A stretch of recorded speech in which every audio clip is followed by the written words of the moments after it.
The Nerlin Nerds podcast is brought to you by What Lola Wants. Go to WLWPrivateChefs.com for information to reserve top quality chef and restaurant services in the Chicagoland area. Pulpery Media presents Nerlin Nerds with your hosts, Brock and Ben. This is where we discuss the pop culture topics that interest us and those minor details that irritate us. She has her episode. Yeah. And the skeptic is like, nah, man, I can poke holes in this, which was cool. Again, the skeptic, great concept. And he gets out there and he mass hypnotizes everybody. Yeah. Which was cool. And again, you have to just like look past that. Even the audience, so everybody thinks they see the sidekick rip out his guts. Right. Which was a fucking fantastic That was, scene. yeah. Oh, it was great. So yeah, and then they played back the video, which was another fantastic fucking thing, because they were like, and then they were questioning the stuff, which was perfect in this setting. It wasn't just like going along with it. No, it was just like, I have logical explanations for all of this. Well, and that they did a slow build or a slow burn of like the skeptic comes out first as like a joke, but then he becomes the ultimate villain. Exactly. In it. And and it's all about what Jack Delroy said. He was like, he's all wick, no burn. I went, oh, there you go. Timothy Weah, my boy. There you go. Good job. Whoever that guy was perfect. So then, I got to watch it again just to catch all the subtleties. That's why I liked watching it again. Was that another? Oh, no, it wasn't. Wow. Yeah, Golazo. So then Lily finally was like, you know what? Fuck all of you. I'm going to cut her head off first. Right? Yeah. Her head's gone. I'm tired of her trying to control me. Right. Fuck her. And then I'm going to rip you apart. And then you are just going to be turned into mush after I break his neck. And then you get the flashback scene, which is Jack Delroy going through the owls and the yolks and talking to his wife on her deathbed, who is salty about something. I don't get it. That scene alone made me think that he sold his soul. Yeah. Right? Because he went through all of it, and then his wife asked him to kill her, and he goes to do it, and boom, he's killing Lily. Yeah. With the sacrificial dagger. Yeah. Again, and not just another fantastic thing. Yeah. Game over. End of movie. And scene. Yeah, no, you don't need another one of what happens to Jack Delroy. Oh. I mean, who gives a shit? Maybe in like the director's cut or something like that. You get to like, and what, you get the Robin Leach treatment after the fact, like that mockumentary, Where Are They Now? Right, yeah. But still narrated by Michael Ironside. Absolutely. Here's what happened. They will never be able to do anything like that without him. No, you shouldn't. Yeah. All right. So, see you at the party, Richter. Richter, see you at the party. Silo, go. Oh, man. So, just so we'll catch up real quick. Yeah.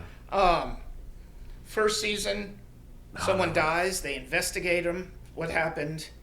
And no, don't even try. Don't even try. I'm not gonna try. So season 1 opens up, and they're season 2. Sorry. Season 2 opens up, and they're showing another silo, and there's actually like a civil war going on in the silo. That silo. Yeah, and so it's like the Hatch and Lost season 2. Yeah. So there's 2 groups in this silo, and one is defending. And they just say like I don't understand why they don't open the door, and so one is defending the door, right, and the other group are trying to get to not the main door, a door in the hat or in the silo. You got hatch everything under the bottom. That they looked at in the first season.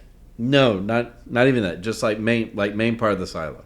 Okay. Because they're trying to cross one of those bridges off the circular stairway. Okay, got it. So design the same, all that looks the same, but it's just a completely different group of people. And so there's like a firefight, and they have to retreat, And there's this like big discussion. They go, I don't know why we keep fighting about this. And so you see this mass group of people being like, fuck it, we're going outside, right? And this one dude's carrying a green flag with him. And then that's when it cuts to Rebecca Ferguson realizing where she's at. Well, so you see the green flag, and then she's on the horizon, and she's standing over the dip that goes into that silo. Yep.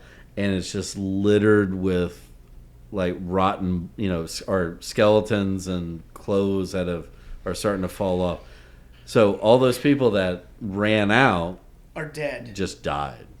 So does she still have a suit on at this point? Yes. Okay. So, but remember, I don't think there's much going on with this suit. No, because her suit was taped up. Right. But it doesn't have like an oxygen tank or anything. So she only has the amount of oxygen that's in there. So she makes her way into this new silo where she has to walk over, skeletons and decayed bodies, and she falls through the open hatch and has to get to the pressurized door and open up the pressurized door. Mm-hmm. And then by the time she gets through all that, like she's like completely out of air, so she has to break the glass on her helmet to breathe. And then she's just freaking out, and then she just starts slicing into the suit and ripping it apart. It's a like crazy fucking scene. It sounds intense. I can't wait to watch it. Yeah. So now she's in this new silo where half the population is apparently dead. Right, or presumably all, because okay. So there's like she's in there, and like she can't. There's either just dead or skeletons. I'm not saying dead bodies because it's not recent, so they've all like decayed into blah blah blah. It's so we don't know when the first when the fighting and anything. It was like a flashback. Not yet. Okay. So I can't believe I'm media. She starts exploring this new silo alone at this point. Correct. What she assumes is alone. Yeah. Okay. With just a flashlight, and so it's like finds a new jumps or just worker jumpsuit, gets changed, finds some basic provisions, stuff like that. It's like a video game. And then all of a sudden she starts hearing this like ding ding ding ding ding. So then it becomes like a 20-minute segment of her trying to find out where this noise is coming from. So she finds it's across a broken walkway.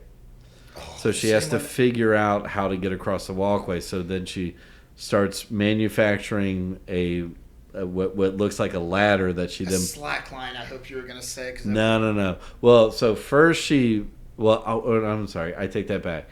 She tries to hang a rope. So she finds there's all these from the Civil War. There's all these people who were hung by ropes over the edge of the balcony. Got it. So dead skeletons everywhere. Right. So she pulls up the skeletons and then ties the rope together and tries to hang down and then swing her way to the next platform, which of course it's old rope, so it splits and she falls. Thank God the whole bottom is filled with water, presumably because everything stopped pumping and all that. No production left, so yeah. So she falls into a pit of water, and then figures out how to float, and then gets back on the stairs. Then she makes a rudimentary bridge. Rebecca. Which then collapses halfway so she gets a nice Indiana Jones moment where as it's falling apart she runs and jumps and catches the ledge. Does she reach back for her hat though? No, I mean there's no hat. I know. But now she's rocking like a half-cropped hair that hangs over her eye. So yes, Rebecca. Well done. Well done. And it ends before she opens the door, right? No. So What? she crosses that area. Oh no, right. So she crosses into that new area and then goes into this workshop, and the sound is somebody hung their keys on an oscillating fan. And so like the tag on the keys is bouncing off. Yeah. Ding ding ding. Ding, yeah. Ding ding ding. So she stops the fan, noise stops. It's like, oh, okay, that's it.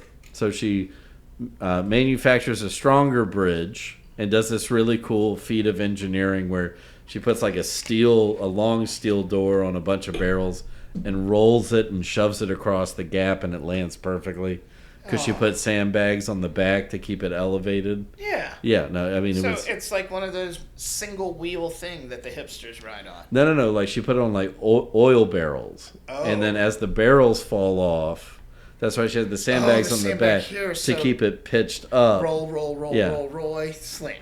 So as she's walking back over her new solid bridge, music plays.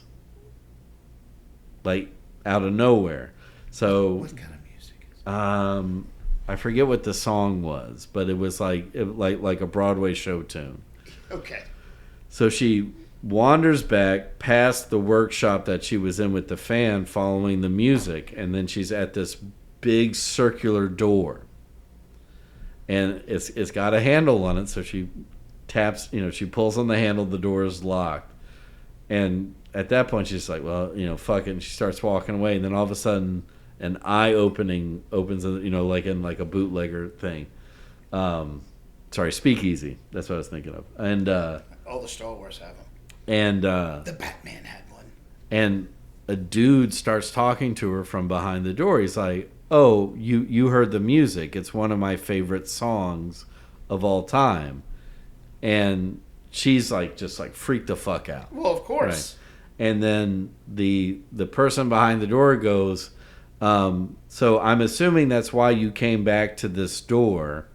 But if you pull on the handle again, I'm going to have to kill you. That's when the episode ends.